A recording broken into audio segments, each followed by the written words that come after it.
Assalamualaikum warahmatullahi wabarakatuh.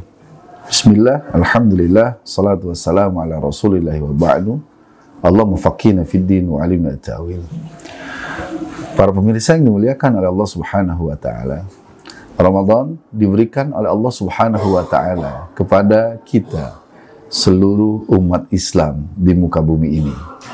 Tujuan dari diberikannya Ramadan adalah menjadikan manusia dari manusia yang biasa menuju kepada satu tingkatan yang lebih tinggi dan mulia, yaitu adalah tingkatan orang-orang yang bertakwa. Perjalanan menuju kepada tingkatan tersebut merupakan transformasi yang Allah berikan kepada umat muslim, yang mana mereka masuk kategori kepada orang-orang yang beriman. Hal ini Allah berikan sinyalnya kepada kita di dalam surah Al-Baqarah 183, yang mana Allah hanya memanggil kepada orang-orang yang beriman untuk bertransformasi di bulan suci Ramadan. Bismillahirrahmanirrahim. Ya ayyuhalladzina amanu kutiba alaikumusiyam kama kutiba alal ladzina min qablikum la'allakum tattaqun. Yang artinya, wahai orang-orang yang beriman, diwajibkan bagi kamu berpuasa sebagaimana orang-orang sebelum kamu, supaya kamu menjadi orang-orang yang bertakwa. Melihat dari dasar ayat ini, kita akan tahu betul bagaimana kita itu harus menjadi seorang yang mampu meningkatkan bukan hanya kualitas diri kita, tapi juga kualitas ibadah kita.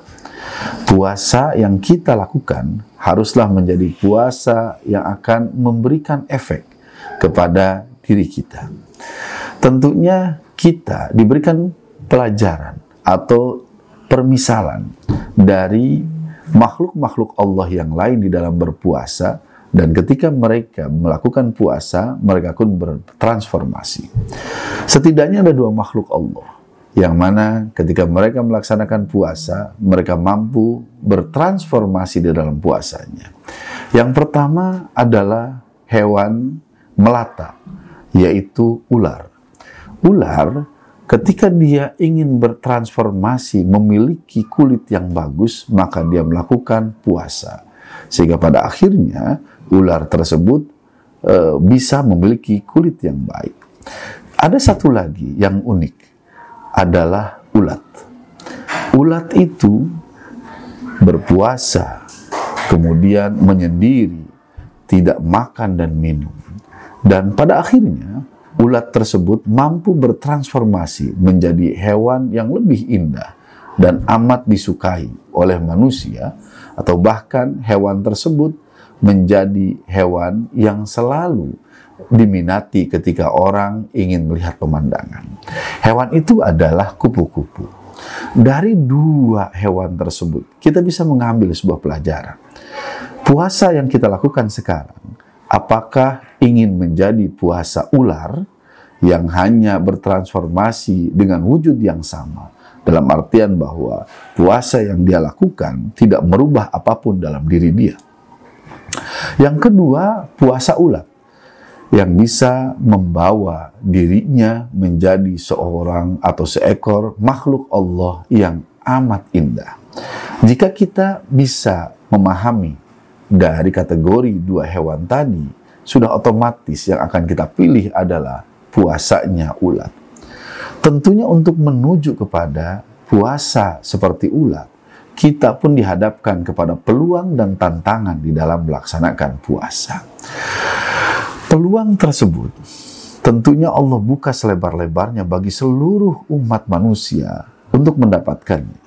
Salah satu peluang yang Allah berikan adalah di setiap waktu dalam bulan Ramadan, Allah jadikan sebagai waktu-waktu yang diijabahnya doa-doa kita, dan juga waktu-waktu yang terus diberikan rahmat oleh Allah. Setidaknya kita mengenal pembagian di bulan Ramadan itu ke dalam 3 pembagian. 10 malam pertama itu dibagi atau dijadikan sebagai malam yang penuh dengan rahmah. 10 malam yang kedua itu diliputi dengan maghfirahnya Allah. Dan 10 malam ketiga itu adalah malam yang menjadi malam dibebaskannya manusia dari api neraka. Peluang-peluang yang lain di Ramadan pun adalah dilipat gandakannya semua pahala. Baik itu pahala bacaan kita di dalam tilawah Al-Quran, maupun pahala ibadah kita, baik itu yang wajib, terlebih itu pun yang sunnah. Maka kembali lagi, bahwa segala sesuatu yang Allah berikan di Ramadan tentunya adalah peluang untuk meningkatkan diri kita menjadi orang-orang yang memiliki derajat takwa, dalam artian bahwa transformasi yang diharapkan oleh Allah ke dalam diri kita adalah transformasi menjadi orang-orang yang mulia. Sedangkan di sisi lain kita bisa melihat tantangan sebetulnya yang paling besar yang dihadapkan kepada seorang manusia ketika manusia tersebut berada di Ramadan hanya satu tantangan yang bersumber dari dalam diri orang tersebut. Tantangannya adalah hanya rasa malas. Kenapa malas itu menjadi sebuah tantangan besar?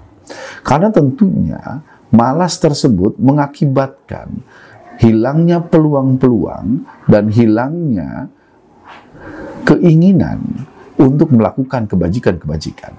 Padahal, kalau kita melihat bagaimana ayat Al-Quranul Karim menjelaskan kepada kita semua bahwa orang-orang yang beruntung adalah sabiqum bil khairat, orang-orang yang selalu berlomba-lomba melakukan kebajikan. Sedangkan orang malas, dengan kemalasannya, dia akan tereliminasi menjadi orang-orang yang mulia itu. Maka para pemirsa yang dimuliakan oleh Allah Subhanahu wa Ta'ala, kembali penting bagi kita untuk merenungi sebuah doa yang diajarkan oleh Rasulullah Sallallahu Alaihi Wasallam tentang tantangan yang dihadapi oleh manusia. Rasulullah mengajarkan doa kepada kita dengan kalimat, Allahumma inni a'udzubika minal ajzi wal kasali wal jubni wal bukhl.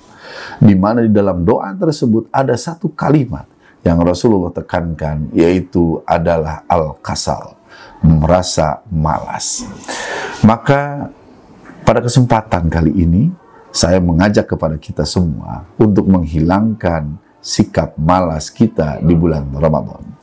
Tentunya Allah berharap kepada kita menjadikan Ramadan ini menjadi Ramadan yang lebih baik lagi dari Ramadan yang lalu. Tinggal kembali ke dalam diri kita, apakah bisa menjadikan hal itu terwujud ataukah tidak. Dan pada akhirnya kita bermohon kepada Allah Subhanahu wa Ta'ala, semoga Allah mengistiqomahkan setiap langkah kebaikan dan ibadah yang kita lakukan di bulan Ramadan menjadi kebiasaan baik kita, menjadi wirid-wirid kita, supaya kita mendapatkan warid, yaitu keajaiban-keajaiban kecil yang Allah berikan kepada kita. Dan terakhir, juga kita minta kepada Allah, semoga amaliyah kita di bulan Ramadan ini Allah catat sebagai amaliyah yang berpahala, yang akan kita temukan pahalanya di akhirat kelak. Yang benar datang dari Allah, dan yang salah dari diri saya pribadi, mohon dibukakan pintu maaf yang seluas-luasnya. Wallahul muwaffiq ila aqwamit thoriq. Assalamualaikum warahmatullahi wabarakatuh.